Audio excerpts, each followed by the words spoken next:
Bismillahirrahmanirrahim. Alhamdulillahirabbil alamin.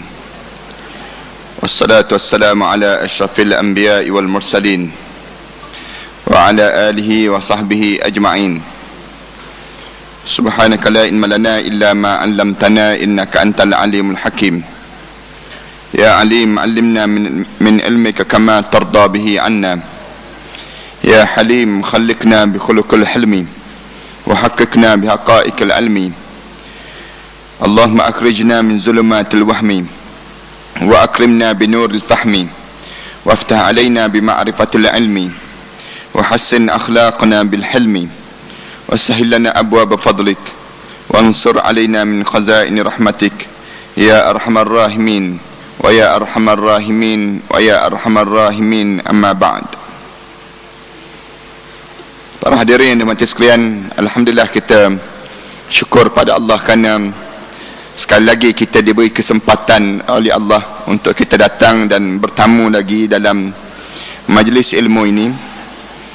Dan insya-Allah pada pagi ini kita akan kembali balik pada tajuk perbincangan awal kita dahulu dalam membicarakan tentang tugas seorang murabbi kepada yang disebut dengan anak-anak murid mereka, ataupun tugas sebagai seorang pengajar kepada yang disebut dengan orang yang diajar.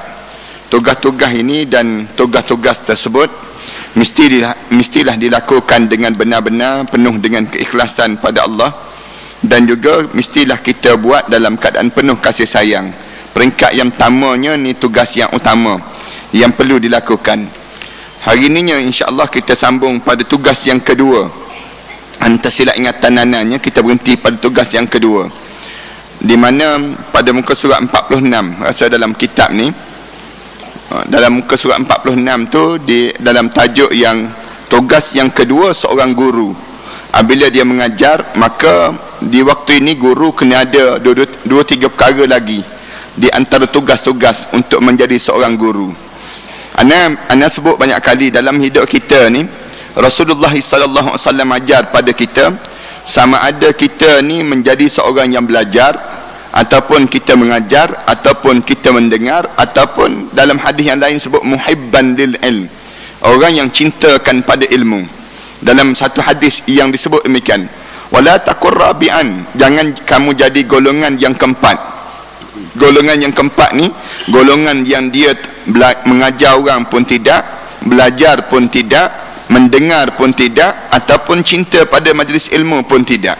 Tak ada pada diri dia. Rasulullah SAW sebut fatuhlik, ataupun fatuhlak, binasalah dia, ataupun hancurlah dia. Rasulullah SAW gambarkan maknanya tidak ada nilai lah hidup seseorang kalau sekiranya dia hidup tiba-tiba dia tidak belajar, dia tidak mengajar, ataupun dia tidak mendengar, ataupun pada diri dia tidak untuk dia merasa cinta terhadap ilmu.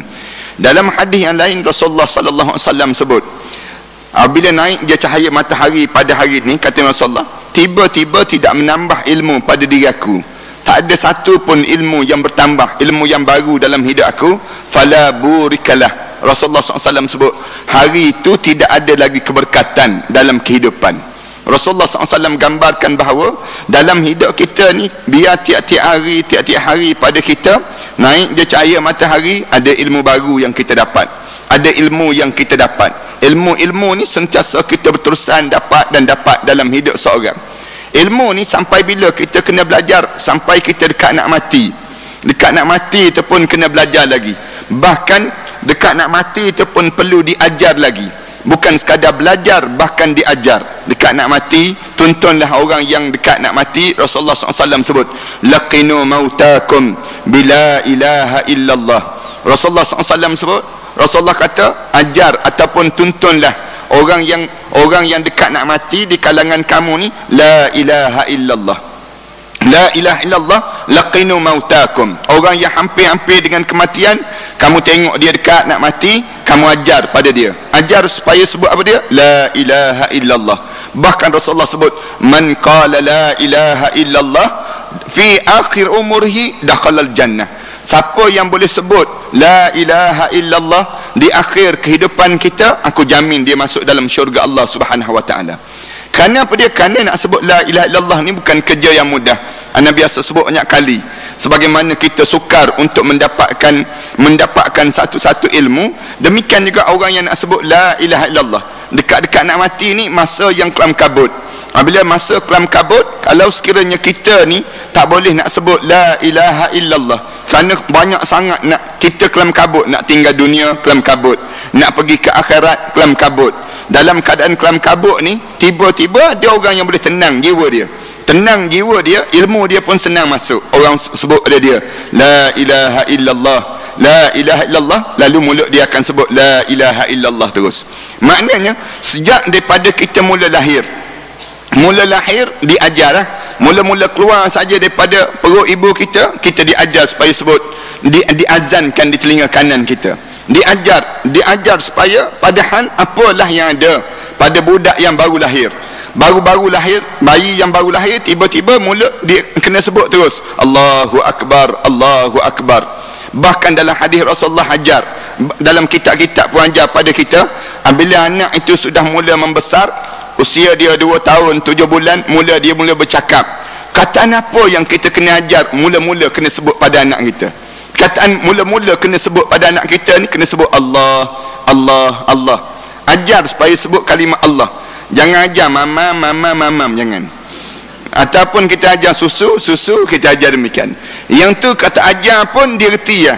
Kerana apa dia? Kerana lambat laun dia akan cari juga makanan. Tapi mulut anak kita nya diajar supaya sebut Allah, Allah, Allah. 2 tahun 7 bulan tu kita dah ajar dah kalimah-kalimah yang baik ini pada diri dia.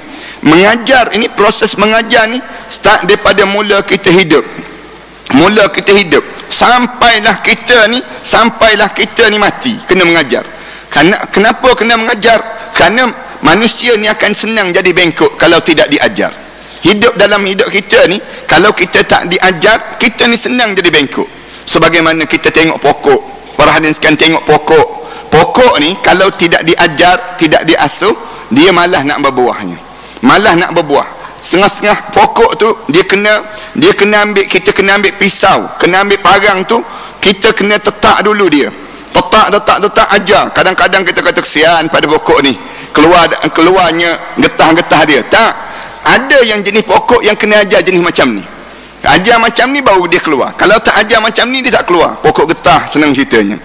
Pokok getah tu nak tahu nak keluar getah tak keluar getah, kena toreh dia baru dia belajar. Ada yang kita mengajar, lama-lama kita ajar, dia akan terbentuk. Manusia demikian juga. Kalau kita tengok pokok, para hadirin sekalian, tengok bonsai yang kita tengok tepi jalan dan sebagainya, diajar dan dibentuk, lalu cantik, dia akan jadi cantik. Demikian juga dengan manusia ni, kalau diajar, diasuh, lama-lama akan cantik dan yang eloklah pada manusia ni. Tapi kalau manusia tidak diajar, manusia ni tidak belajar, lama-lama dia akan bengkok dan bengkok. Terutama dalam hidup kita ni, kerana banyak sangat musuh yang sering mengganggu kita. Kalau kita baca dalam hadis Rasulullah sallallahu alaihi wasallam, Rasulullah sallallahu alaihi wasallam sebut dalam hidup orang mukmin ni ada 5 musuh yang utama. Rasulullah gambarkan dalam hidup orang mukmin. Rasulullah SAW sebut, yang pertama dia mukmin yuhsiduhu, orang mukmin yang dengki dengan kamu. Ni hadis ni biasa nak sebut pada para hadirin sekalian. Musuh kita ni ada. Bila adanya, yang pertama Rasulullah sebut, kamu kena sebut, kamu kena ingat, ni ujian halangan kamu. Kamu ada musuh kamu. Musuh kamu apa dia? Orang mukmin yang dengki dengan kamu. Orang mukmin, sama-sama mukmin yang dengki. Min syarri hasidin iza hasad, daripada kejahatan yang dilakukan oleh orang yang mula nak buat jahat pada kamu apabila dia dengki dengan kamu. Dengki itu anak ulama banyak kali, dia mesti sama taraf. Penjual goreng pisang, dia dengki sama-sama penjual goreng pisang. Apa dia? Yang penjual tayar, dia dengki sama-sama penjual tayar. Orang yang niaga, dia dengki sama peniaga. Cikgu, dia dengki sama-sama cikgu. Doktor, dia dengki sama-sama doktor.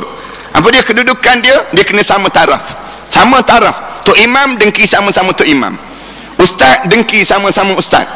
Dengki ni dia terjadi dalam hidup manusia ni, senang terjadi. Ni musuh dia panggil. Yang pertama. Yang kedua, musuh yang kedua yang kita hadapi, wa munafiq yubghadahu, orang munafik yang benci pada orang mukmin. Dalam hidup kita ni, kalau kita tak belajar, maka kita tak kenal siapa munafik, siapa yang dimunafikkan. Boleh jadi kita munafik, kita tak tahu. Boleh jadi kita ingat ke orang lain munafik, rupa-rupanya kita yang munafik. Pun boleh terjadi. Kalau kita belajar, kita tahu orang munafik yang mula benci pada kita. Waktu mana kita ada musuh, kita tahu musuh kita ni siapa? Ni Rasulullah sebut 5 musuh dalam hidup orang mukmin yang kita kena berhati betul-betul dalam diri kita. 2, yang ketiga siapa? Wa kafirun yuqatiluhu, orang kafir yang akan cari jalan untuk membunuh kamu. Orang kafir dia cari jalan nak bunuh orang mukmin ni, dia akan cari berbagai-bagai helah, berbagai-bagai cara. Dia buatlah alasan-alasan pengganas, dia sebut teroris, dia sebut dengan nama apa dia, nama-nama yang dilabelkan pada orang mukmin.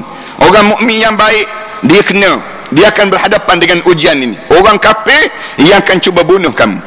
3, yang keempat, Rasulullah SAW sebut ujian ni, ujian pada diri kamu ni ataupun musuh yang sedang menyerang kamu, wasyaitanu yudillu, syaitan yang akan cuba menyesatkan hidup kamu.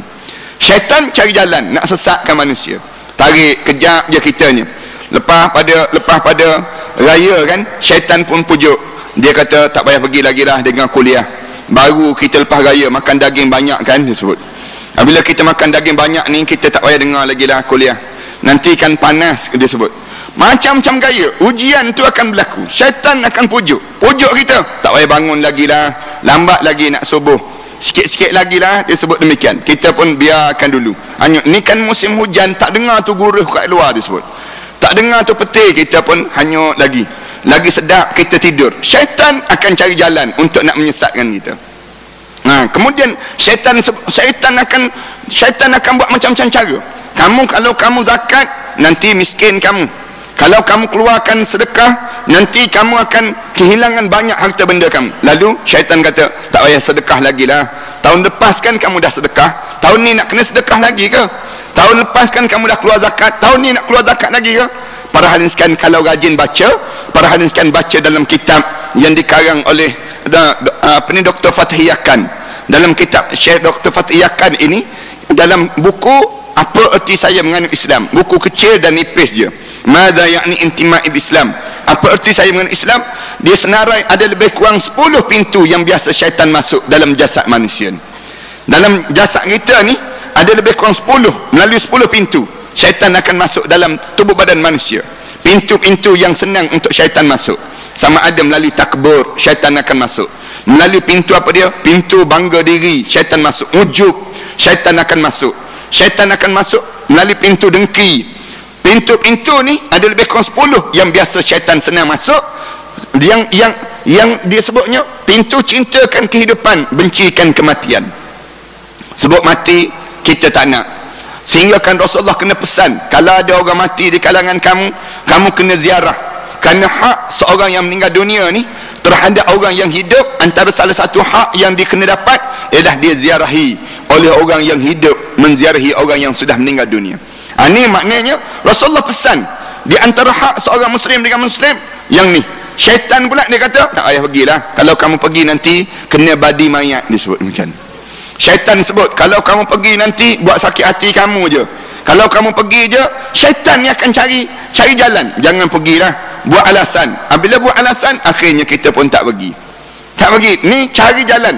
Kalau kamu pergi, padahal pergi ziarah orang meninggal dunia ni, ingat pada kematian, bukan sekadar kita pergi ziarah dia, tetapi kita sedang belajar tentang kita.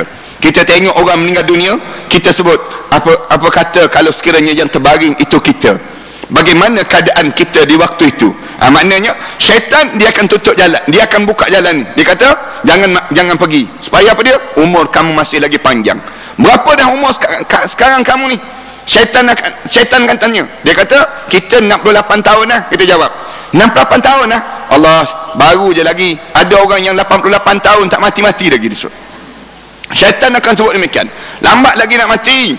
Orang lain panjang lagi, 88 tahun segar-segar lagi. Orang lain 86 tahun segar-segar lagi. Kita baru 68 tahun, 20 tahun lagi, katanya syaitan. Relax lah bro, dia sebut demikian. Maknanya kita pun relax, tenang jadi kita. Baca Quran pun tidak, mayam pun tidak, tutup aurat pun tidak. Kenapa? Kerana syaitan ni akan cari jalan untuk menyesatkan manusia. Kita ni jadi rosak macam ni je. Syaitan akan cari jalan. Ni musuh. Syaitan kata tak payah pergi belajar, jangan pergi belajar. kalau kita pergi belajar, banyak benda yang kita tahu. Nanti susah pula dalam hidup kita. Syaitan akan pujuk manusia. InsyaAllah dalam pengajian ni kita akan jumpa al-ghurur dipanggil. Dalam tajuk al-ghurur nanti kita senang terpedaya oleh syaitan. Bilanya insyaAllah lah panjang umur kita sampailah hujung-hujung kitab ni. Panjang umur kita ni dalam tajuk yang bincangkan tentang mengenai al-ghurur dipanggil demikian. Kemudian nak sebutnya yang kelima, apa benda lagi tajuk yang menyebabkan kita senang diganggu ataupun musuh kita yang senang diganggu. Rasulullah sebut wa syaitanu yudillu wa nafsun tunazi'uhu. Hawa nafsu yang senang menarik kepada diri kita. Hawa nafsu kita ni pun kita tak jaga je sikit, 3-4 hari je kita tak bagi makan dengan ilmu agama, tarik terus, jadi rosak terus. Hawa nafsu ni tarik diri kita. Dia narik apa dia? Dia menarik kepada yang buruk. Nak tarik pada yang buruk, hawa nafsu tarik. Syaitan tak ada dah, tapi hawa nafsu tu kuat. Bukti bila? Tengok dalam bulan Ramadan. Syaitan kena gari dah, tapi nafsu kuat. Nafsu nak makan tu, tengok orang meniaga, tengok orang tu, tengok orang ni, semua kita nak. Maknanya nafsu kita menarik untuk merosakkan diri kita. Oleh yang demikian Islam kata kamu kena belajarlah. Apabila belajar, manusia belajar, dia akan diajar. Orang yang belajar, dia akan berilmu. Lagi dia duduk dalam majlis ilmu, dia akan berilmu. Apabila dia berilmu, dia akan susun balik diri dia menjadi orang yang baik, menjadi orang yang terbaik. Dan kita tak ada orang yang boleh nak memulihkan jiwa kita kecuali kita sendiri. Baik macam mana pun kita suami isteri, rapat macam mana pun kita anak dengan bapa, ataupun hubungan kita bagus bagaimanapun kita dengan kawan kita, mereka semua tak boleh bantu kita. Kecuali yang boleh bantu kita ialah kita sendiri yang bantu. Macam mana kita nak bantu diri kita? Kita kena ada ilmu. Ilmu inilah yang menjadi asas. Sebab tu dalam hidup orang mukmin, Islam ajar supaya belajar. Ataupun kalau kamu tak boleh mengajar, kamu jadi orang yang mengajar orang. Apabila kamu mengajar orang, kamu akan dapat ilmu daripada benda yang kamu mengajar. Kamu akan susun diri kamu. Ataupun kamu belajar pemalas, kemudian mengajar orang pemalas, kamu diminta supaya kamu menjadi orang yang mendengar je. Sebagaimana air yang dititis dengan titisan di atas batu, air yang menitis di atas batu. Mula-mula kita dengar je. Kerja kita pergi tahan telinga je, misal contoh. Dengar je, lama-lama dia akan terkesan dalam jiwa kita. Ini Islam minta sangat supaya kita menjadi manusia yang jadi demikian.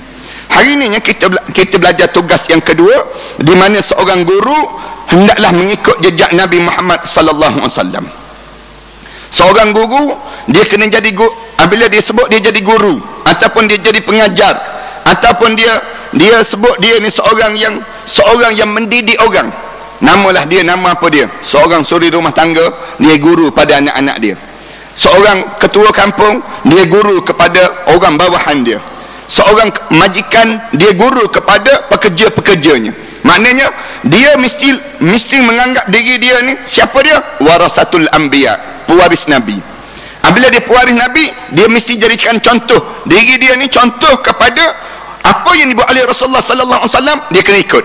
Dia mesti menjadi contoh Nabi Muhammad sallallahu alaihi wasallam yang menerima syariat daripada Allah Subhanahu wa taala. Mengikut jejak Nabi Muhammad sallallahu alaihi wasallam yang menerima syariat daripada Allah. Beliau itu sama sekali tidak mengharapkan upah apapun dalam mengajar ilmu ini. Dalam mengajar ilmu, sebagaimana Rasulullah sallallahu alaihi wasallam, dia tak mengharapkan ganjaran manusia, tak. Kita mengajar ni, jangan kita harap upah, jangan. Kenapa nak mengajar ni? Kerana sejam RM1,000 kan, dia sebut. Sejam, sebab saya dah biasa masuk TV, dia sebut. Saya dah rating saya ni dah naik. Kemudian follower saya pun ramai. Kemudian dia sebut banyak benda pada diri dia. Jadi oleh demikian, saya sejam RM500, sejam RM1,000, sejam RM10,000. Orang tanya kenapa? Dia katakan, penyanyi kan boleh bayar mahal, takkanlah kita yang mengajar ni tak boleh bayar mahal? Dia sebut demikian. Tak, bukan. Penyanyi, pelakon itu dia untuk dunia, bukan untuk akhirat. Kita mengajar untuk akhirat. Kita mengajar bukan nak pada dunia. Satu ramai kan, kadang-kadang jemaah yang telefon pada anak, Ustaz, minta maaf nak tanya, berapa bayaran Ustaz? Berapa Apa bayaran ustaz? Anak sebut tak ada bayaran. Anak sebut tak ada bayaran. Bayaran yang ada, anak kata doakan anak biar masuk syurga Allah. Yang tu yang itulah bayaran. Bayaran yang paling bernilai daripada orang yang mengajar, dia kena mengharap Allah yang balas, bukan manusia yang balas. Ada pun manusia yang bagi, itu dipanggil bonus yang Allah bagi. Tapi kalaulah sekiranya kita tak dapat, jangan kita masam muka, jangan kita nak marah, jangan. Kerana apa dia? Ilmu yang kita ajar tu pun Allah yang bagi, bukan daripada kita ke. Buat satu ketika kita mengajar ni lekat, nak buat macam mana? Kita tengah-tengah mengajar, tiba-tiba blank, tak ada idea nak buat macam mana. Siapa yang bagi ilmu pada kita ni? Allah. Oleh kerana Allah yang bagi, maka kamu jangan harap ganjaran manusia, tetapi kamu haraplah ganjaran Allah waktu mana kamu mengajar. Juga tidak menginginkan balasan apa-apa dalam mengajar ilmu, juga tidak menginginkan balasan apa-apa daripada siapa pun. Jangan dia mengharapkan mengajar kenapa? Kerana nak dapat title kan, nak suruh orang panggil kita ustaz, nak suruh kita panggil orang alim, nak suruh orang panggil kita ni baik dan sebagainya. Jangan demikian. Dan yang datang daripada mana pun, jangan harap ganjaran-ganjaran demikian. Bahkan tidak diberi ucapan terima kasih kepada orang yang mendapat keuntungan mengikuti ajaran itu. Kita mengajar ni, jangan kita tunggu orang ucap terima kasih pada kita. Tak. Jangan. Orang yang mengajar, dia tak payah tunggu orang ucap terima kasih pada dia. Yang dia harap apa dia? Allah tu terima tak terima amalan yang dia mengajar tu. Bimbang-bimbang yang dia mengajar ni ada perasaan riak, ada perasaan yang nak kepada apa dia? Nak kepada nama, nak kepada kedudukan, nak kepada yang ni yang jadi rosak pada seorang yang mengajarnya. Tetapi tujuan utamanya ialah untuk mengabdikan dan berbakti kepada Allah semata-mata. Tujuan utama kita, kenapa kita mengajar ni? Untuk menjadikan diri kita hamba kepada Allah, nak keluarkan manusia daripada belenggu perhambaan sesama manusia kepada perhambaan kepada Allah Subhanahu Wa Taala. Itu di antara tujuannya. Juga mendekatkan diri kepadanya dengan tujuan untuk dekatkan diri kita kepada Allah. Kita mengajar pada orang, kita duk mengajar, lama-lama nak suruh melekat ilmu yang kita ajar, kita kena buat. Ustaz-ustaz yang mengajar ni, waktu mana dia mengajar, dia sebut, tuan-tuan tolong sedekahlah, misalnya contohnya. Sedekah, kita sedekah, pahala dia banyak begini. Orang yang bersedekah memanjangkan umur. Dan anak cerita banyak kali kan, bagaimana Nabi Ibrahim AS diberitahu besok orang ni akan mati. Mereka maut bagi tahu orang ni akan mati. Tiba-tiba besok Nabi Ibrahim tunggu dia, tengok tak mati-mati orang. Tak mati. Sampai bila tak mati? Panjang umur orang ni nya, sampai 70 tahun lagi. Padahal mereka maut kata besok orang ni mati. Tiba-tiba lepas pada lama itu, Nabi Ibrahim tanya malaikat maut. Malaikat maut dia kata, kamu bagi tahu dahulu orang ni akan mati. Tiba-tiba tak mati. Kenapa tak mati? Nabi Ibrahim AS tanya, kenapa tak mati? Malaikat maut kata, malam tu hamba Allah ini bersedekah di jalan Allah. Dia bersedekah di jalan Allah, patutnya dia mati besok. Allah panjangkan lagi umur dia. Sedekah memanjangkan umur. Lepas pada ni banyak ni sedekah dapat ni, nak sebutnya enggak. Maknanya gambaran apa dia? Kadang-kadang ustaz ni mengajar, sedekahlah, sedekah, kerana sedekah memanjangkan umur. Itu satu contoh yang mudah. Tengok-tengok ustaz sendiri tak sedekah, suruh orang lain sedekah, dia sendiri tak sedekah. Yang ni pun satu penyakit. Maknanya apa dia? Apabila kita mengajar orang, kita kena belajar untuk apa yang kita mengajar. Orang yang mengajar, dia suruh dengar kuliah, majlis ilmu dan sebagainya. Tiba-tiba satu hari dia ni tak ada kuliah, dia tak dengar dah kuliah orang lain. Kerana bagi diri dia rasa bahawa dia je kena bagi kuliah pada orang, yang dia sendiri tak perlu mendengar kuliah daripada orang. Yang ni pun satu penyakit yang melanda daripada kalangan ustaz-ustaz, yang kena pada seorang ustaz ini. Yang ni kita kena jaga, ataupun ustazah-ustazah dan sebagainya. Yang ni diajar supaya kita jaga. Bila kita mengajar, kita kena harap ganjaran daripada Allah, dan kita mengajar dengan tujuan untuk kita sama turut belajar dengan apa yang kita mengajar ini. Beliau Nabi SAW tidak ingin menerima pemberian. Maknanya Nabi SAW tidak ingin menerima pemberian ataupun penghargaan daripada umatnya yang dibimbing itu, sekalipun semestinya hal itu wajib diberikan oleh mereka. Sepatutnya anak murid ni bagilah pada Rasulullah sallallahu alaihi wasallam. Sahabat-sahabat bagi pada Rasulullah, kerana Rasulullah mengajar satu benda yang besar dalam hidup sebagai seorang mukmin. Apa dia? Menyelamatkan manusia daripada api neraka Allah, memasukkan manusia ke dalam syurga Allah. Tak adalah lebih bernilai. Tiba-tiba Rasulullah SAW tak harapkan yang ni.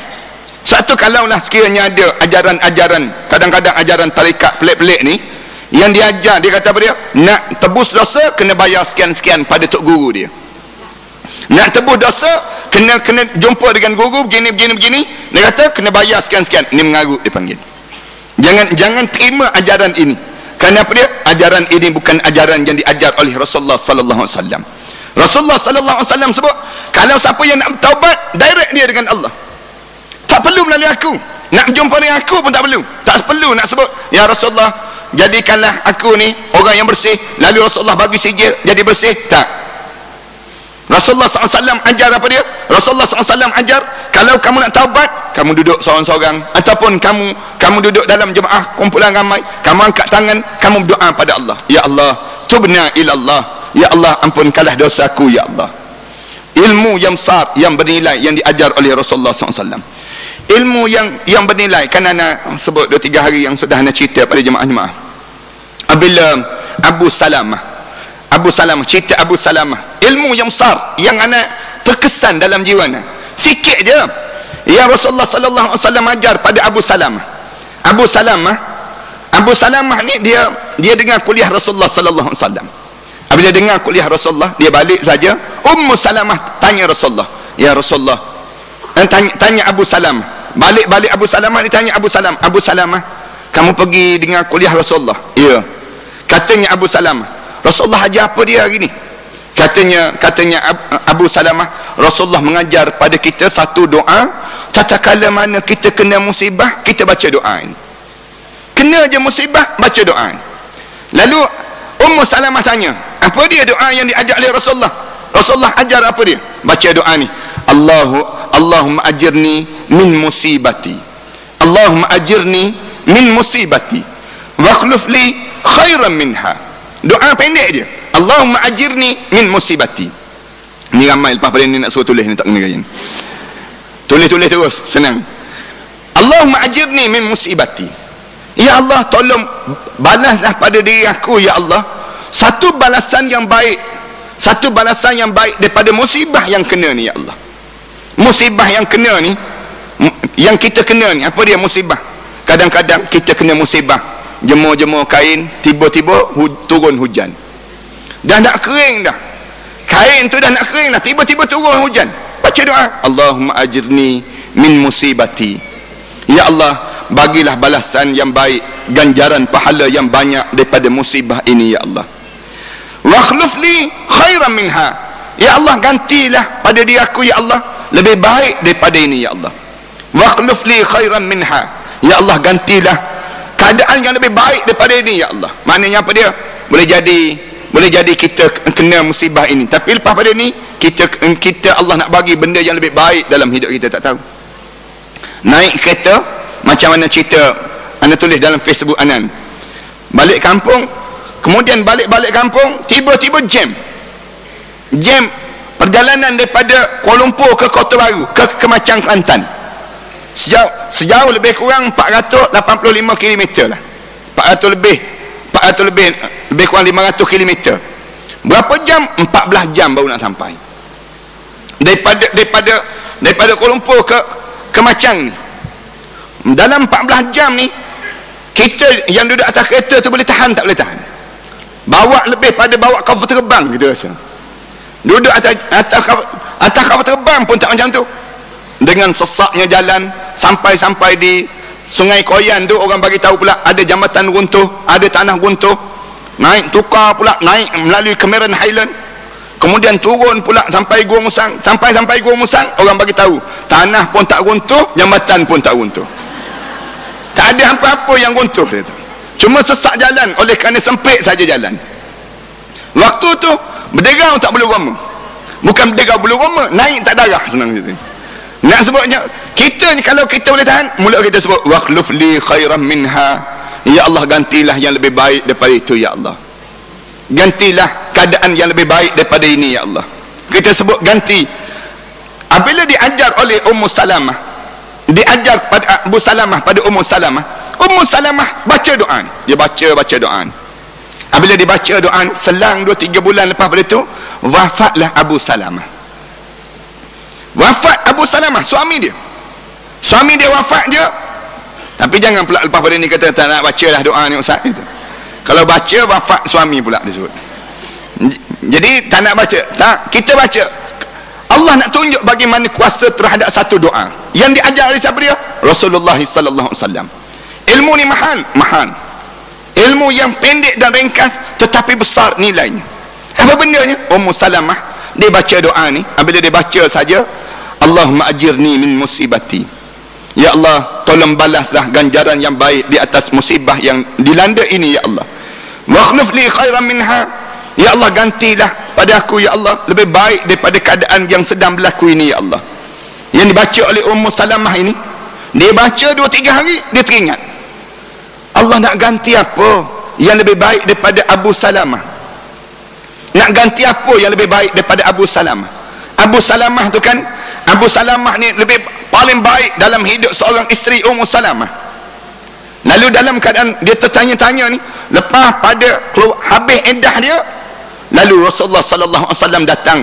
Rasulullah meminang Ummu Salamah. Meminang Ummu Salamah. Ummu Salamah teringat terus doa yang diajar oleh arwah suami dia sebelum daripada. Dia teringat terus yang ni kot yang disebut wakhluf li khairan minha. Ya Allah, gantilah aku lebih baik daripada keadaan yang sedang ada ini. Diganti dengan datangnya Rasulullah menjadi pinangan yang besar dalam hidup Ummu Salamah. Lalu Allah angkat darjat Ummu Salamah daripada manusia, daripada sahabiyah menjadi ummahatul mukminin, menjadi kepada ibu kepada orang mukmin itu sendiri. Kan pendek je doa, besar tak nilai? Ia besar nilai. Boleh bayar ke? Sahabat-sahabat boleh bayar ke sebegini? Tak boleh bayar. Nak bayar dengan dunia, tak terbayar dengan nilai yang dunia. Para hadirin sekalian, belajar tentang ilmu agama, para hadirin sekalian bayar pada guru-guru Quran, anak yang mengajar anak-anak kita Quran tu, kita bayar berapa ratus? 400 bulan kita bayar. Padan ke? Tak padan. Tak padan kita nak bayar yang tu. Kerana apa dia? Ilmu ni, ilmu Quran ni guna sampai mati. Cikgu mengajar Inggeris kita bayar berapa? 1000 sebulan. Ilmu mengajar Inggeris, bahasa Inggeris ni guna bila? Untuk dunia je. Tapi masuk dalam kubur kita baru masuk? Tak baru masuk. Tapi manakala yang disebut dengan ilmu Quran, yang diajar oleh guru Quran, kalau kita nak bayar, tak terbayar. Ilmu yang menyedarkan kita pada akhirat Allah, nak sedarkan kita pada akhirat Allah ni, berbaloi ke kita nak bagi RM10, RM20, RM50, RM100, RM1000? Tak berbaloi. Tapi yang diminta, yang diajar pada orang yang mengajar, kamu jangan harap daripada ganjaran manusia, tetapi haraplah ganjaran Allah yang menyediakan syurga untuk diri kamu. Itu disampai peringat demikian. Tetapi beliau Rasulullah SAW sudah puas dengan adanya kelebihan keutamaan bagi para penganutnya, kerana mereka telah menerima pimpinan yang bagus sehingga hati mereka menjadi suci bersih demi untuk mendekatkan diri kepada Allah Ta'ala dalam hidup mereka. Maknanya Rasulullah SAW rasa lega. Di antara rasa nikmat Rasulullah apabila orang sudah beragama Islam, orang yang sudah beragama, hidup beragama ni satu ganjaran yang besar dalam hidup Rasulullah SAW. Kita orang yang mengajar ni, jangan kita rasa nikmat bila waktu mana dapat ganjaran dunia. Jangan rasa nikmat dah, berbaloi dah. Kenapa berbaloi? Orang letak tokoh Ma'al Hijrah misal contohnya. Berbaloi dah kita. Kenapa? Orang letak kita tokoh Maulidi Rasul. Tokoh-tokoh yang disebut ni, yang disebut ni tak ada nilai langsung pada diri kita. Letaklah ganjaran apa pun pada diri kita, tak ada pada diri kita, dipanggil demikian. Ada sebuah negeri di Malaysia kita, telefon pada anak daripada jabatan agama lah, pejabat agama dia telefon, Ustaz nak jadikan Ustaz ni tokoh Maulidi Rasul, tokoh Ma'al Hijrah, begitulah. Anak kata peringkat negeri, anak kata padan ke dengan anak, muka baru lagi anak sebut. Kemudian ilmu pun tak ada, cari orang tua-tua lah anak sebut. Cari orang yang dah lama dah. Ni baru je mengajar, bukan lama pun. Orang yang mengajar 40 tahun, 50 tahun, orang tu layak dihargai. Bukan orang yang baru mengajar 10 tahun, baru 15 tahun ni tak ada apa-apa. Kalau kita nak sebut bangga, tak ada bangganya pada diri kita. Yang bangga tu orang yang dah lama dah, puluhan tahun, bahkan mereka yang peringkat awal lagi, yang selayaknya untuk diterima dipanggil. Kita bukan nak ganjaran itu, tetapi ganjaran yang besar apa dia? Ganjaran yang Allah Subhanahu Wa Taala letakkan pada diri kita, yang mana ada tiada jalan yang lurus bagi siapa sahaja yang menghendaki selain dengan menanam ilmu pengetahuan yang khusus dalam dipergunakan untuk maksud itu. Dipergunakan untuk maksud itu. Ini sama halnya dengan orang yang meminjamkan tanah kepada kamu agar kamu tanami. Kita bercocok tanam, maka tentu saja kemanfaatan yang kita dapat lebih banyak daripada yang miliki tanah itu. Oleh sebab itu, patutkah kita mengharapkan pemberian daripada murid kita, sedangkan pahala yang kita dapat adalah lebih banyak daripada pahala yang diperolehi oleh murid itu di sisi Allah Ta'ala itu. Maknanya kita ni sepatutnya macam kita kan, kalau kita bijak dan cerdik, kita kena jadi orang yang menaji orang. Kita tengok orang zikir, bagus, pahala dia banyak, tapi kita menaji orang, pahala zikir lebih banyak pahala. Para hadis kan datang majlis ilmu gini, dengar majlis ilmu, orang mengajar, bagus, tapi pahala yang besar lagi, kita menaja majlis ilmu itu, pahala yang lebih besar. Orang yang cerdik, dia akan ambil. Kita tengok orang puasa, bagus tak puasa? Bagus. Tapi kita buat majlis berbuka puasa, itu lebih bagus. Pahala orang puasa tu dapat semua pada kita. Orang yang cerdik, dia kena pergi yang lebih ke depan. Kita bukan menjadi pengguna, tapi kita pergi yang ke depan. Kita tengok orang menghafal Quran, kan yang biasa kita buat ni. Dia kat sini ni, kita nak menghafal Quran, tak boleh. Macam mana cara kita nak buatnya? Kita taja orang menghafal Quran. Pahala dia tiap-tiap hari tu dapat pada kita. Kita relax je, berenda je atas buayan, dapat pahala. Maknanya pada diri kita nya, pahala kita melalui apa dia? Pahala kita melalui yang ni. Kita nak suruh, kita tak buat, tapi orang lain buat. Tapi penajaan yang kita taja tu, kita lebih dahulu. Kita nak dapat pahala umrah kan, setengah-setengah orang pergi umrah, dia nak 7 kali, wajib 7 kali ni. Kenapa 7 kali? Macam satu haji katanya dia. Bengkak betul-betul, tak peduli dah. Tak apa, dia kata balik nanti kita mengurut, jumpa dengan tukang urut. Tak, kata kalau orang yang cerdik, dia taja orang pergi buat umrah, dia dapat pahala umrah. Maknanya dia tanpa dia buat, dia dah dapat. Kan pahala besar. Seorang ibu dia suruh anak-anak dia puasa. Dia kata puasa. Anak dia puasa, hari itu dia tak boleh puasa, buatnya dia uzur dan sebagainya. Bila dia uzur, dia tak puasa, anak-anak puasa, suami puasa, tapi dia menyediakan makanan untuk anak dan suami dia untuk berbuka puasa. Kan pahala anak-anak itu semua dapat pada dia. Senang je Allah buat. Sama juga dengan orang mengajar. Orang mengajar ni kadang-kadang macam mana mengajar, kita sebut saja, tapi yang mendengar tu ramai.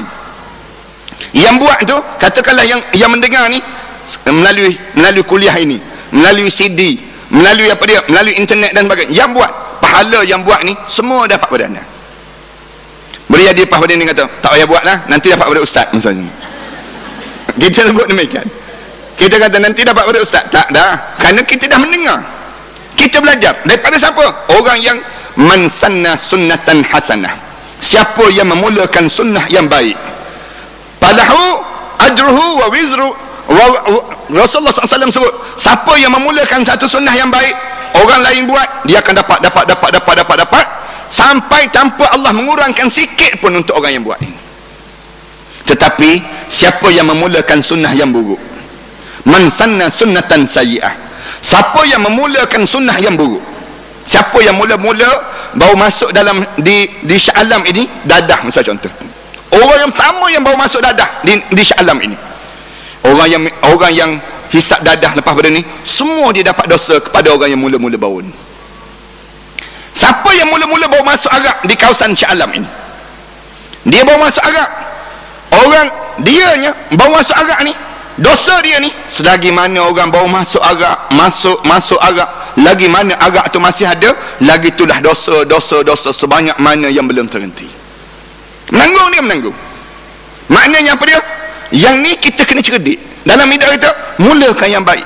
Apabila kita mula yang baik, pahala kita berganda dan berganda dalam hidup. Ni ganjaran yang besar yang diajar dalam agama dipanggil.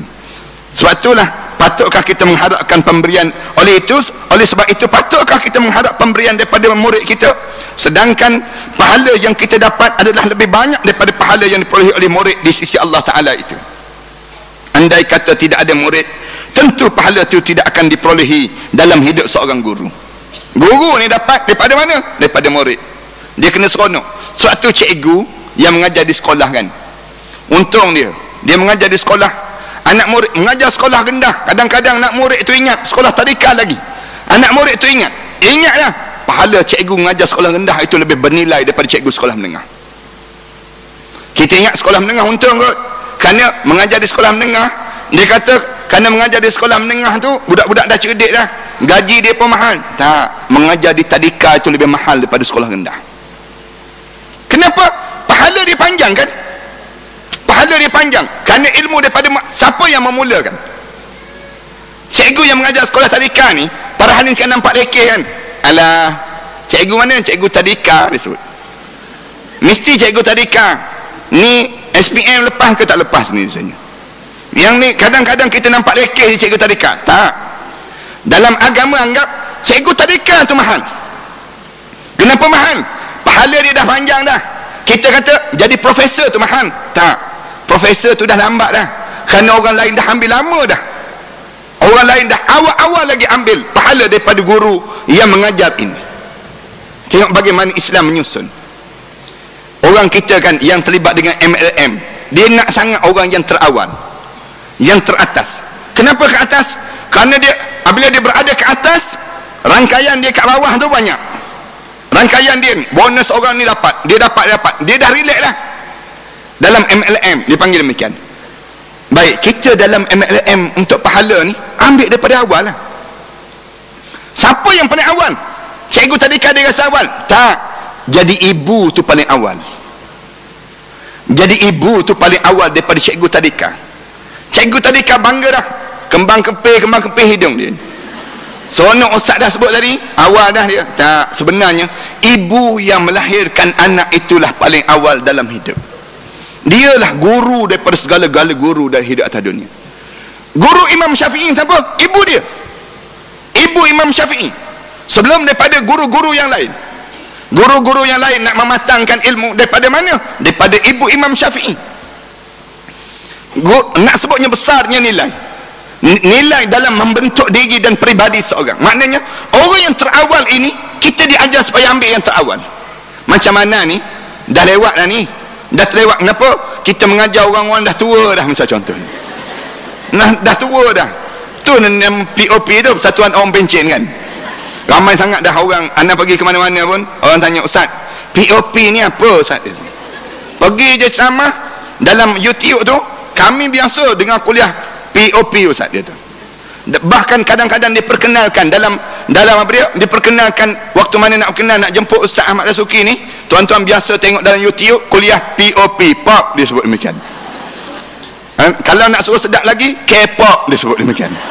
Dia sebut demikian. Kalau nak suruh sedap lagi, K-pop, kuliah Persatuan Orang Pencen, K-pop kan?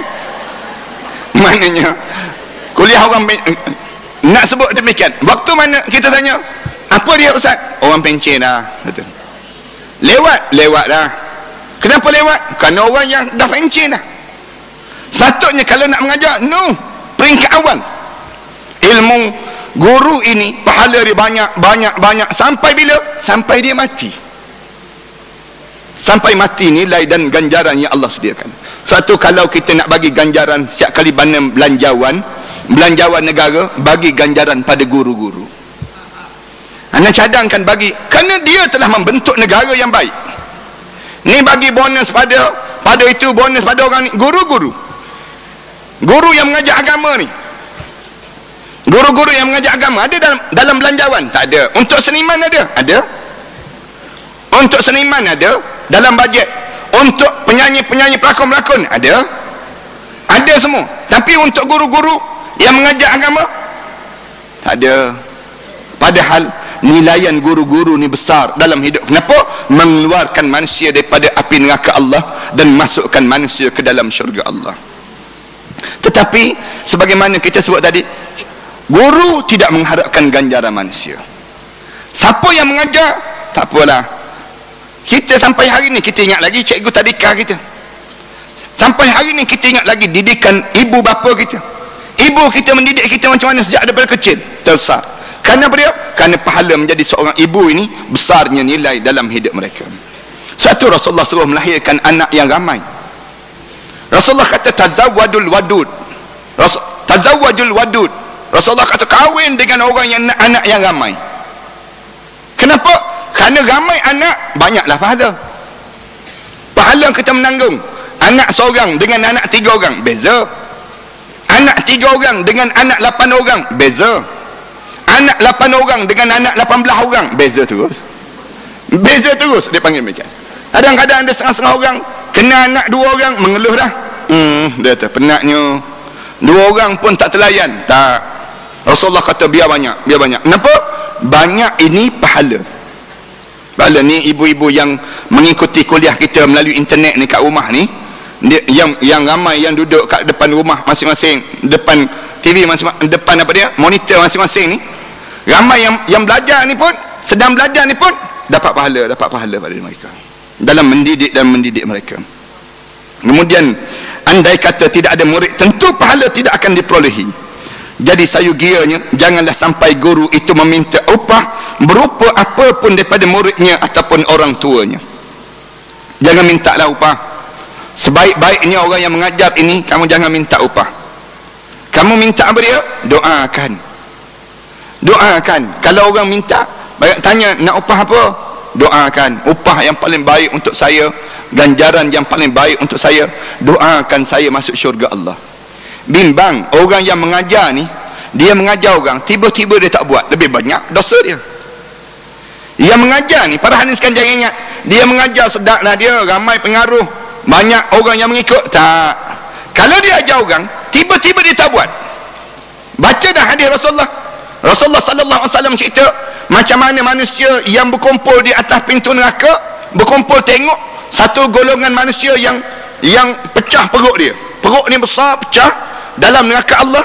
Kemudian dia berpusing-pusing dalam neraka Allah. Lalu orang ramai tanya dia, tidakkah kamu yang mengajar orang di atas dunia dahulu supaya orang buat baik? Tidakkah kamu dahulu yang mengajar kami melakukan kebaikan begini? Tiba-tiba kenapa kamu masuk neraka juga? Lalu katanya mereka, ya kami yang mengajar orang buat baik, tiba-tiba kami melakukan kemungkaran. Kami suruh orang buat baik, kami sendiri yang melakukan kemungkaran. Yang akhirnya inilah balasan yang Allah sediakan untuk kami. Baca dalam hadis-hadis Rasulullah cerita tentang orang yang menghafal Quran, tiba-tiba dia tak ingat terhadap Quran yang dibaca tu. Bagaimana yang dia hafal itu? Bagaimana dia di akhirat nanti? Kita kata untunglah dia menghafal Quran. Tak untung lagi selagi mana dia tak mati. Dia mati baru tahu untung tak untung. Lagi mana dia hidup, dia masih lagi beramal. Walaupun dia seorang yang menghafal Quran. Kita kata untunglah dia jadi ustaz, untunglah dia menantu dia ustaz, misal contohnya. Untunglah dia suami dia ustaz. Tak, belum lagi. Bila untung kamu? Tahu untung tak untung? Dalam kubur nanti ya. Di dunia ni tempat bercocok tanam, beramal. Rasul dan Sayyidina Ali sebut, ad-dunya yaumul amal wala jaza, wal akhirah yaumul jaza bila amal. Sayyidina Ali sebut, Sayyidina Ali kata dunia ni, katanya Sayyidina Ali, tempat yang kita bercocok tanam, yang kita buat tanpa balasan, tak ada ganjaran. Ganjaran dunia ada? Tak ada. Tapi bila tunggu akhirat ganjaran kamu dapat, tak ada lagi amal, tak perlu lagi beramal. Ini gambaran yang ada pada diri kita ni. Sebagaimana yang difirmankan oleh Allah dalam menceritakan hal ehwal Nabi Nuh alaihissalam. Nabi Nuh alaihissalam sebut, wa ya qaumi la as'alukum alaihi mala in ajriya illa 'ala Allah. Wahai kaum aku, Nabi Nuh sebut, aku ni tidak mengharapkan pada kamu, apabila aku mengajar kamu ni, mengharapkan supaya kamu bagi harta pada aku. Tak. In ajriya illa 'ala Allah sesungguhnya ganjaran yang aku mengharapkan ialah datangnya daripada Allah Subhanahu wa taala. Nabi Nuh alaihi salam sebut demikian, aku harap ya Allah kan datangkan ganjaran ini daripada mana? Daripada Allah dalam hidup sebagai seorang hamba Allah Subhanahu wa taala. Nabi Nuh ni panjang umur, ia panjang umur. Sepanjang mana umur dia? 950 tahun. 950 tahun yang hidup Nabi Nuh alaihi salam.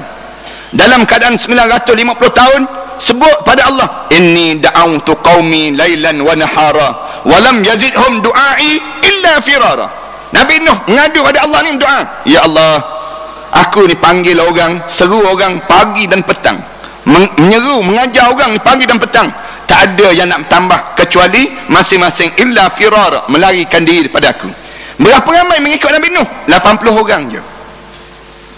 80 orang yang mengikut Nabi Nuh alaihi salam. Dalam 80 orang ni pun, dalam keadaan 80 orang 950 tahun berdakwah, tiba-tiba yang mengikut dia 80 orang. Tengok cara Allah nak tunjuk dalam kita mengajar dan mengajar, jangan putus asa dalam pada masa yang sama, jangan mengharapkan ganjaran yang datang daripada manusia ini. Ini tugas yang ketiga.